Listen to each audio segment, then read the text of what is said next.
Mark, first off, welcome thanks for joining us. Welcome aboard. And something you got over at NJ.com, the two injuries, Zach Ertz and McKelvin. In this particular game, I think McKelvin with the Bears offense has those 2 6'3" wide receivers, so that's a big issue in the game. And I thought Zach Ertz, Mark, made 2 catches last week that really were the difference in that game. Who knows what happens if he doesn't make those 2 plays? Well, the fourth down play especially. That was the play of the game, really, because it was 15-10 at the time, and I'll be honest, I did not think they should. I would have punted. There. Doug Peterson showed me some moxie, for lack of a better word, since we're on family radio, to go for it there, and they made it, and it was they went to Ertz and he makes that play, and then the next play is a touchdown to Aguilar, and it's 22-10 in the game, and basically the game's over at that point. So yeah, they're going to miss Zach Ertz a lot, I think.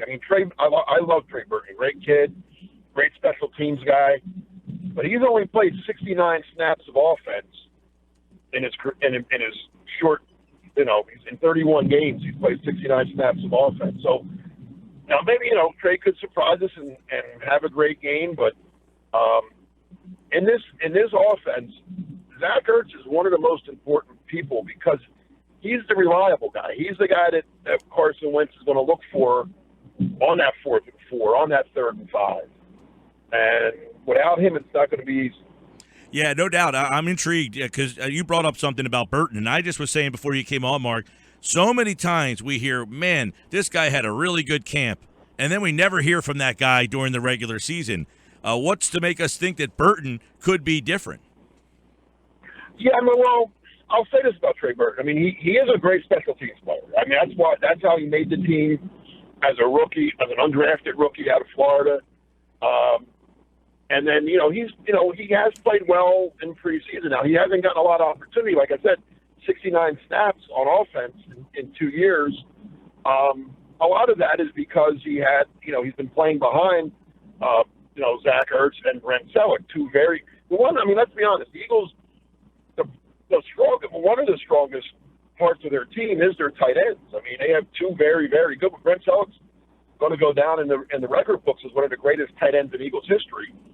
And Zach Ertz is coming on as a very good player. So, in Burton's defense, he hasn't played simply because he has 2 very good players on the depth chart ahead of him. So this is Burton's chance, but again, it's a tough spot to put a kid in. His first time seeing a lot of live action. Again, he could surprise us and have a 6-catch, 80-yard game. That wouldn't. He is athletic.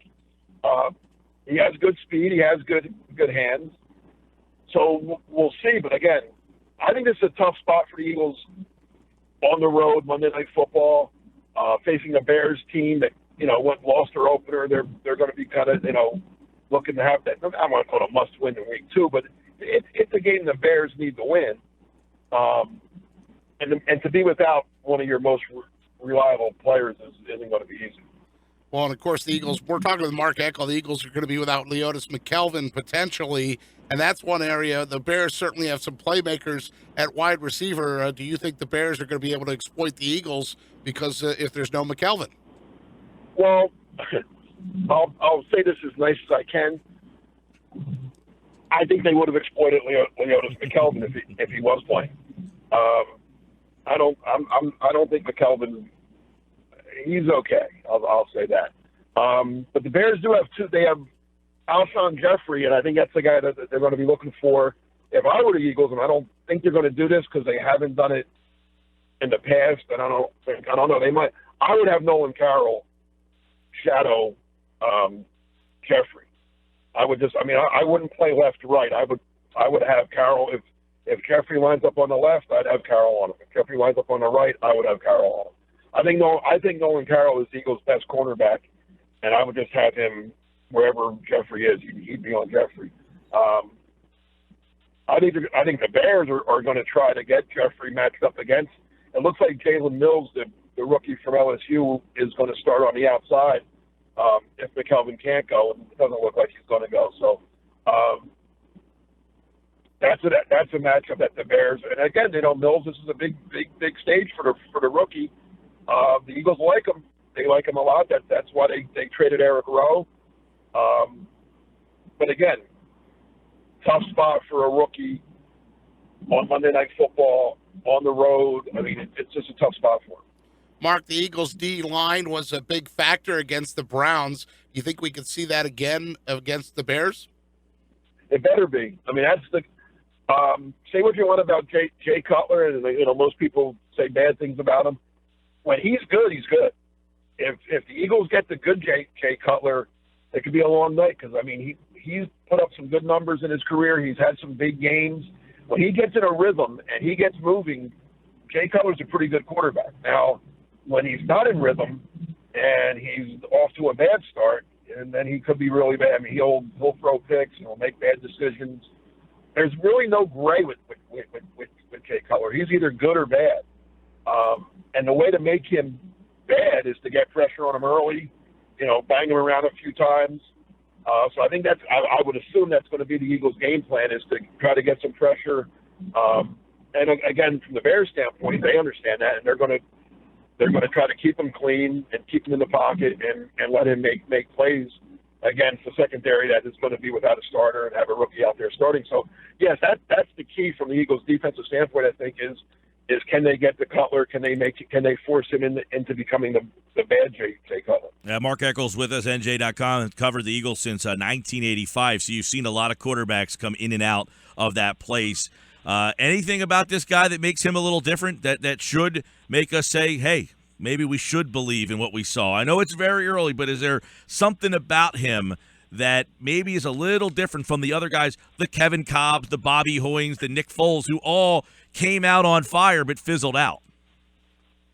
I've always been a wait and see. I mean, listen, the kid played great last week. I'm not going to take anything away from him. He played great. Is there something different? Well, there's one thing is the pedigree. I mean, he was the number 2 pick in the draft. The guys you mentioned, Cobb was a low second-round pick, middle second-round pick. Hoying was a third-round pick. Foles was a third-round pick. So there is the pedigree there that he was considered, good enough to be the number 2 overall pick. The other thing is smarts, and I'm not putting any of those other 3 guys down in the least, but this kid showed me something in that he came out after playing just 2 quarters of NFL football against, I don't know how many of those guys on Tampa Bay even made Tampa Bay's roster that he played against that night of August 11th. I'm going to guess not that many, maybe a couple. So, I mean, he was as untested as you could be for your NFL debut. And he came out and lit it up and hadn't practiced. He had only practiced a week. So everything that he did, all the good things that he did last week against the Cleveland Browns came from classroom work more than on the field work, because he was only on the field for 5 or 6 days. So that tells me that the kid is smart. And now he got a 40 on the Wonderlic. That tells you that he is intelligent. But yeah, if you want to point to one thing that separates him from a lot of other quarterbacks, I would say it's his smarts. We'll see that Monday night. We'll see how he handles it. A lot of questions fired Doug Peterson's way yesterday regarding that. The president brings him up. The top jersey sales. His name is all over the place. We'll see how he handles it Monday night. Mark Eckel, NJ.com here on the Sports Bash. Thanks, Mark. No problem, guys.